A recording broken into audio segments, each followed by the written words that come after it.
अस्सलाम वालेकुम। मेरा नाम मोहम्मद शबीर शेख है। BS ट्रेडर मेरी फ़र्म का नाम है।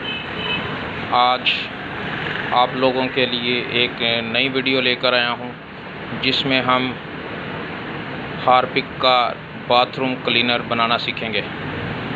तो ये आप सामने देख रहे हैं कि ये मैंने इंग्रेडिएंट्स इसके वज़न करके रख लिए हैं।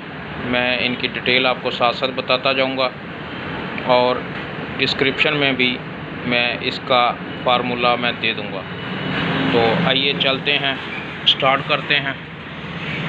530 ग्राम मैंने पानी लिया है, ठीक है जी।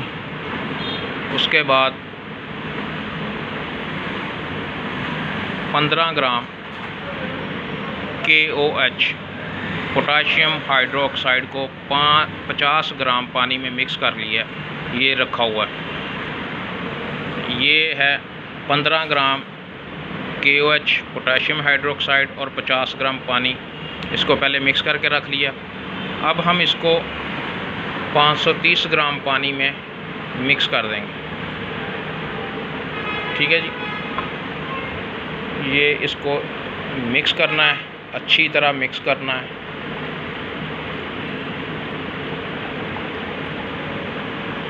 मिक्स करने के बाद इसमें आप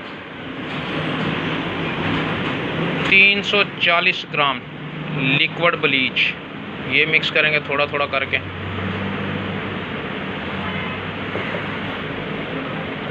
इसे मिक्स करें और आस्ता आस्ता हिलाते जाएं साथ, थोड़ा थोड़ा करके मिक्स करें इसको और इसको हिलाते जाएं, साथ साथ इसको मिक्स करें, थोड़ा थोड़ा करके इसको इसमें डालें। ये 340 ग्राम आपने लिक्विड ब्लीच ले लेना, वो आपने इसमें थोड़ा थोड़ा करके डाल देना,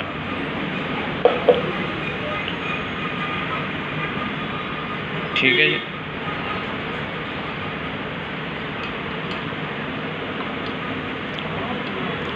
उसके बाद ये एमल्सिफायर है,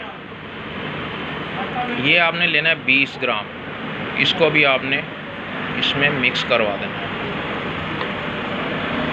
ठीक है। इसको अच्छी तरह मिक्स करना है, एक केमिकल को दूसरे केमिकल के बाद मिक्स करना है और अच्छी तरह मिक्स करना है। इतना मिक्स करना है कि वो आपस में जज़ब हो जाएं, यकजान हो जाएं। इसको मिक्स करें। आखिर में आपने शैम्पू बेस SLES ये डालना है आपने 65 ग्राम।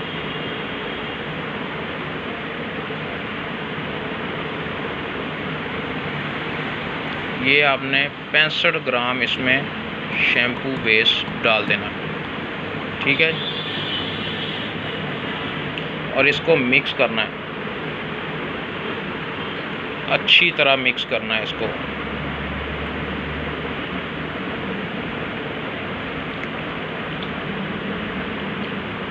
ये याद रहे कि आपने जो तरीका मैंने बताया उसी को फॉलो करना है। जो चीज़ मैं पहले डाल रहा हूँ उसको पहले डालना है, जो चीज़ बाद में डाल रहा हूँ उसको बाद में डालना है।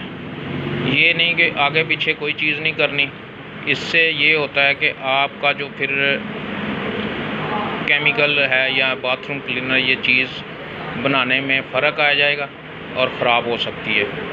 इसको आपने मिक्स करते जाना है और इसमें आप खुशबू ऐड कर सकते हैं, लेकिन कलर इसमें ऐड नहीं कर सकते, क्योंकि ब्लीचिंग जो है वो कलर को फेड कर देगा, कलर को बिल्कुल ख़त्म कर देगा, ठीक है जी।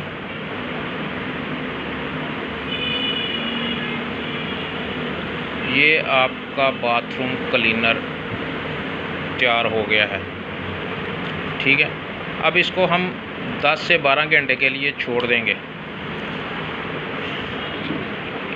ठीक है। ये कल मैंने एक तैयार करके रखा हुआ था ताकि जब मैं वीडियो बनाऊं तो वो आप लोगों को समझ आए। ये देखें, इसमें थिकनेस आ जाएगी, 10 से 12 घंटे के बाद इसमें थिकनेस आ जाएगी, ठीक है। ये देखें, ये थिक हो गया।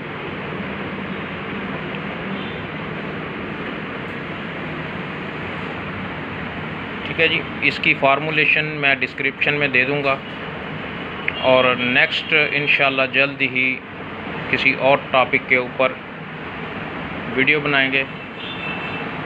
एक बात जहन में रखें, जब भी कभी एक्सपेरिमेंट करें छोटे लेवल पे करें, बड़ा बैच मत बनाएं, ठीक है।